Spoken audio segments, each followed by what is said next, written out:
Sankranti special నువ్వుల లడ్డూలు ఎట్లా చేసుకోవాలో ఈరోజు చూపిస్తాం. దీనికోసం నువ్వులు ఒక గిన్నెలో పోసుకొని మంచిగా నీళ్ళు పోసుకొని ఒక 2-3 సార్లు కడిగి ఇట్లా ఈ రకంగా గాలించుకోవాలి. ఒక బట్ట మీద ఒక అర్ధగంట సేపు మంచిగా ఆరబెట్టుకోవాలి.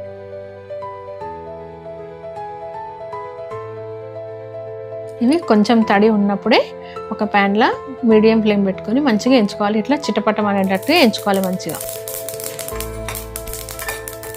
ఇప్పుడు నేను ఇక్కడ వేయించినవి 1/2 కిలో నువ్వులు, దీనికి 1/2 కిలో బెల్లం కరెక్ట్ సరిపోతుంది. ఈ బెల్లం పొయ్యి మీద పెట్టుకొని కొన్ని నీళ్ళు పోసుకొని మంచిగా కరిగినాక జాలితోని వడబోసుకొని మంచిగా పాకం పట్టుకోవాలి.